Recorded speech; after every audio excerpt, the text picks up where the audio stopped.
Welcome back to the Jumpify Labs Podcast, the show for founders who want growth without the guesswork. Here we talk about the systems driving predictable growth, and today's guest works with business owners who are busy, profitable on paper, but quietly unsure that their numbers are actually telling the truth.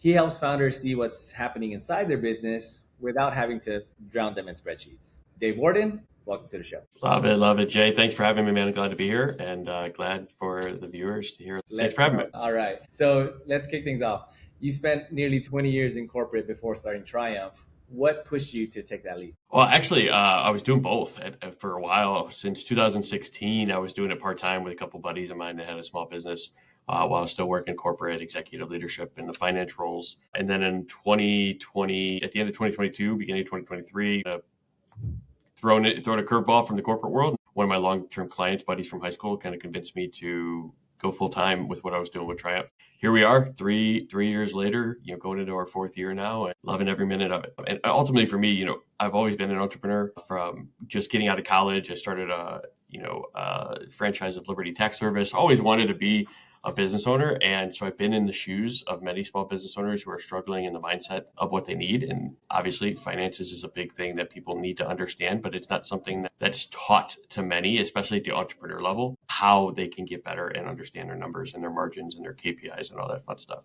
And when you first started working with small business owners, what surprised you the most about how they handle finances? Because numbers seems to be your space, your zone of genius. Yeah. Or when you jump into the books of someone else and you start to look under the hood, what are you seeing that's maybe shocking? I think the most shocking thing is that many people can sell. They have a great top line gross revenue, but they have no idea what's happening after that. And that's all they're focused on. And they're spinning their wheels, they're running up and down, the racetrack of life, right? And they're trying to figure out, why can't I get ahead? And ultimately it's because they're fighting for pennies on their margins, when if they just make a few small adjustments, they can make leaps and bounds ahead and it drastically improve their profitability. So to me, that's the most important. And I guess the most shocking is that people can be out here having multi-million-dollar businesses, but have no idea what their gross margin is, or how much they're spending on overhead or cost of goods sold, or how to improve it. Right. Yeah. And what's the biggest misconception that they have about just bookkeeping and financial management? Because it is, for a lot of people, the afterthought.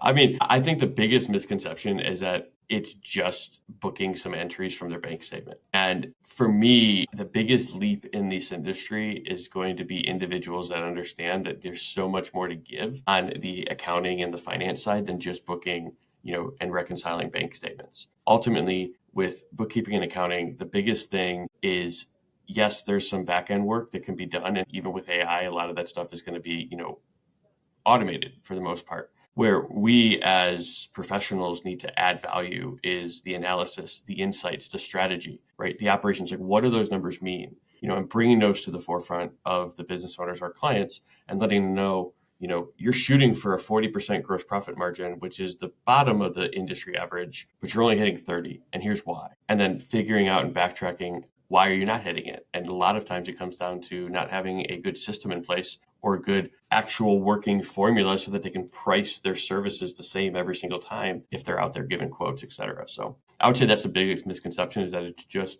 number pushing and balancing your bank statement at the end of the month, because that's the baseline. And don't get me wrong, there's some people out there that's all they're going to do. But for a business owner who wants to be successful, find somebody that's going to be a partner, find somebody that's going to not only have a team to do all that other stuff, but it's going to give you all those insights, the strategy, and the overview and the analysis that you need in order to make the best financial decisions in your business. Yeah, thanks for sharing that, Dave. And you do something a little bit different outside of just managing the books, which you touched on already a little bit. You do some advising. Of course, you read numbers, which from a movie, Pacific Rim, there was a scientist, he said numbers are closest to the handwriting of God.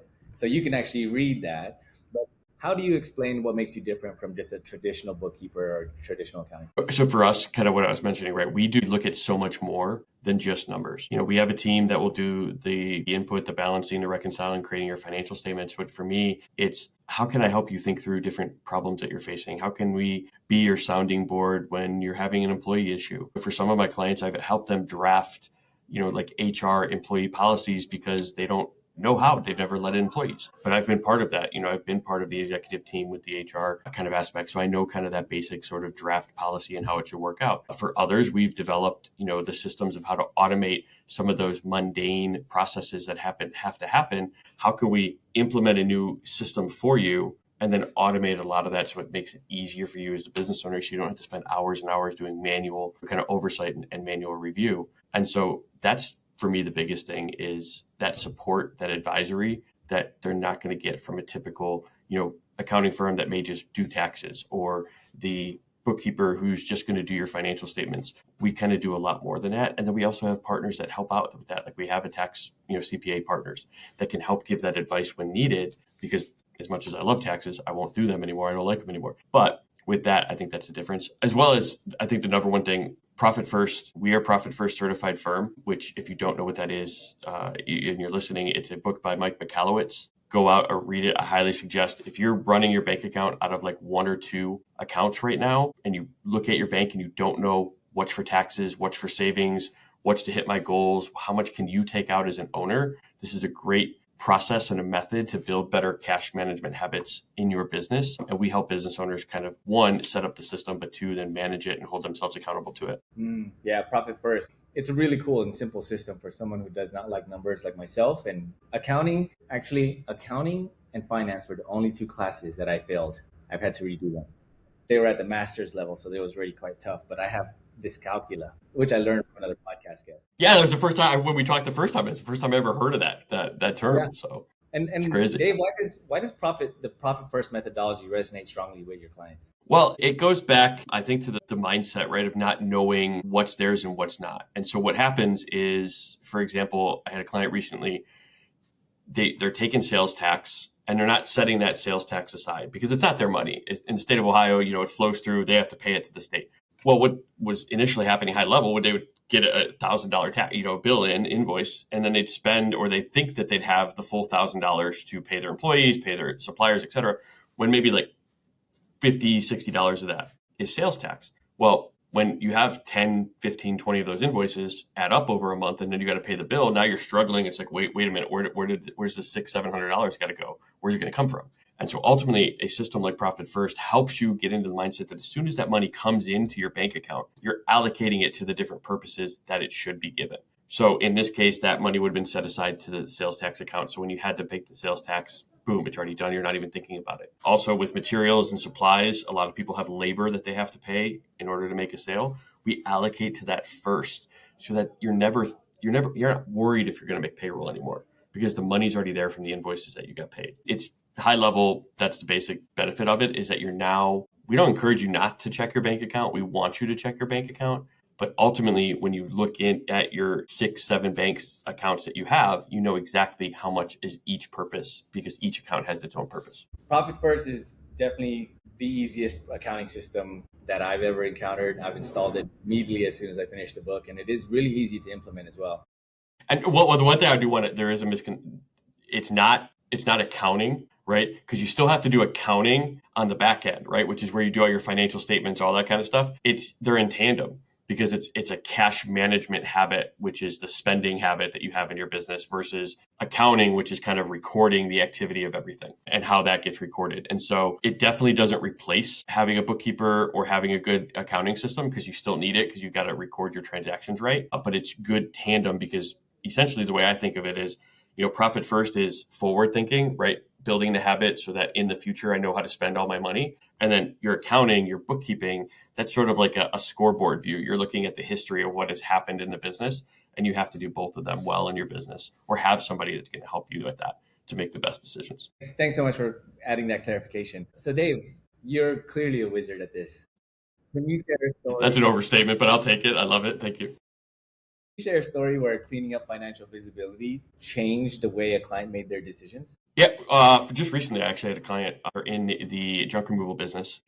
Their goal was to hit about 40 to 50% gross profit margins on some of their jobs. And so during one of our recent mentoring sessions, I had them break down the 3 invoices that they just quoted recently. And we actually dove in and said, okay, how much are you going to be doing for cubic yard pickup? How much are you going to be doing for hours spent with your employees? How many employees are going to be out there? How many miles is it for the fuel of the truck and the travel, your insurance costs, your maintenance costs that you have to essentially factor into every single one of your jobs. And by the time we kind of built all that out into a framework, he found that instead of 45%, he was going to get 21% over these 3 contracts. And it's his, when he's like, initially was like, oh, this is great, these are awesome. But then once we broke it down, he realized that he's like, oh crap, like how long had that been going on for? And then from there, now he's comfortable that every job that he's going to be able to quote, he knows that he's going to get the margin that he needs in order to keep his business running. And then on the back end of that, we actually help build out that whole form and a process so that now all he has to think about is the expense side, and it'll populate essentially the invoicing side for him, so he doesn't have to think and try to back into all those numbers, which is ultimately, as I said at the beginning of our conversation, right, Jay, is that our focus is to partner with our clients to make things easier for them, not harder. And so any ways that we can find to implement some, systems or any sort of process that's going to automate some stuff, take it off their plate, that's what we focus on.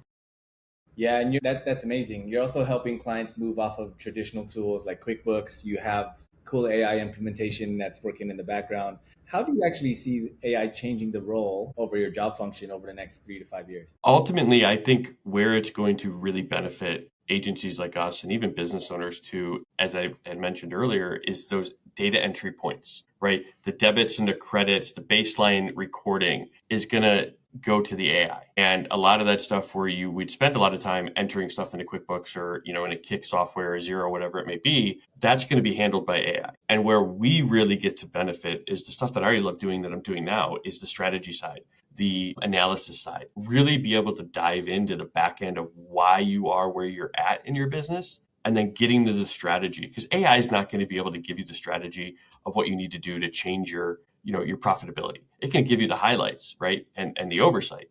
But ultimately, those meetings, those sessions where you're actually going through and working, AI is never going to replace that.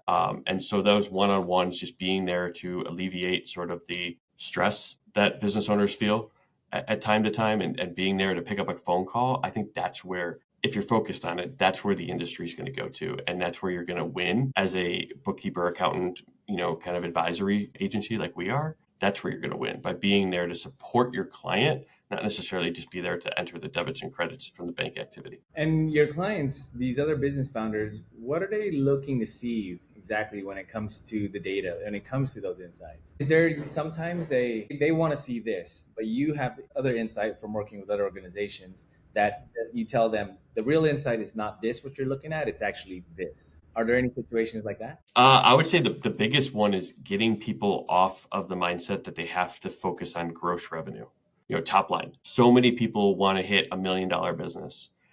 And ultimately it comes down to, well, do you want $1 million business doing, 30% gross profit margin and 1% or 2% net profit? Or would you rather have a functional business that's doing $500,000 where maybe you're at 70% gross profit margin and 25% net profit? And so it's those shifts initially from the glamorous gross revenue number to say that you're doing $1 million and really begin to focus on the gross profit, the net profit margin, the customer lifetime value, the CAC, the things that a lot of people don't really pay attention to, but those are the numbers that you have to get away from just, okay, what's the top line and what's my bottom line, and really focus on what's in between, because that's ultimately what's going to shift your business and yourself. And I call it the ripple effect, because once you begin to change yourself, right, and you begin to make some implementations into your strategy, your focus in your business, well, you're not just changing your life, you're changing your employees' lives, you're changing your business's life, you're changing your family's life,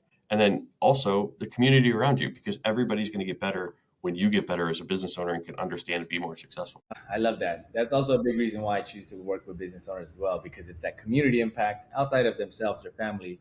If you're just a happier person, people around you feel it, and that reverberates outwards. 100%. That's actually a mic drop moment, brother. That is really everyone does work focused on the top line revenue. They all want to say $1 million revenue. Everyone wants to say it. People that come on this podcast, they're so proud of it.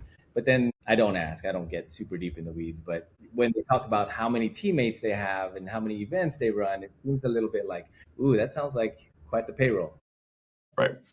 Right. So Dave, who is the best fit to work with Triumph? So a lot, if you're like B2B or B2C sort of service-based businesses. Those are great clients of ours. We love working with, those home services, remodelers, real estate agents that are doing flips, all of those, as well as more of the B2 coaching. We have a lot of those as well in terms of the offers, in terms of the strategy around there. We do a lot of work with that type. And then from just my experience in corporate, a lot of healthcare as well. So those, I would say my big three, right? Your healthcare, your home care type services, your B2B or B2C service-based business owners, and then other sort of B2B sort of services. Mm-hmm. And what should founders prepare before reaching out to you? An open mind. Let's say number one, because it's really hard for some people, right, to really dive into and kind of feel like they're naked a little bit when you open up your books to somebody to really dive in. But I think ultimately having that open mind that when we come in for a conversation, we're not coming in to have a conversation because we're trying to make you feel bad. We're coming in because we're literally trying to make you and your future better. So open mind would be number one. And then number two, at least I would say get together a 12-month bank statement, profit and loss statement, and your balance sheet that are on cash basis. And that's really going to help us kind of understand where you are currently and how your kind of month trending looks over the last 12 months to be able to make some plans. That's the first start, because a lot of people have things misclassified or miscategorized in their P&L. And so we'll do that review first, and we'll make any suggestions and changes that need to in order to then really understand their gross profit and their net profit to start making some changes. Outstanding. Okay. Well, someone's listening to this. They say, hey, you need to clean up. I need some financial clarity as to what my numbers are actually telling me. Where should they reach out to you? You can go to triumphbusinesssolutions.pro. You can find me on LinkedIn or Alignable. Those are other two big networks I do a lot of outreach on. So LinkedIn, just Dave Worden, and then Triumph Business Solutions. And then Alignable, again, David Worden, and then Triumph Business Solutions on Alignable as well. And you know what? If you guys want to text me or call me, I'll give you guys my phone number. Quickest way to get a hold of me, shoot me a text. Let's set up a conversation, and we can help you maybe get a little bit more clarity in your business. Super, super important. All right, Dave. Well, thank you so much for sharing your background and into a space that a lot of people neglect, but they all also know how important it is. If you're listening and you want to reach out to Dave, he very generously shared his contact details. Shoot him a text. Don't call. He'll probably not answer it as much as call. Just shoot him a text first. And if you like hearing from other leaders like Dave, pushing the envelope for growth in business, be sure to listen to Jumpify Labs for more. My name is Jay. Thanks so much. Take care. Bye. Thanks for having me, Jake.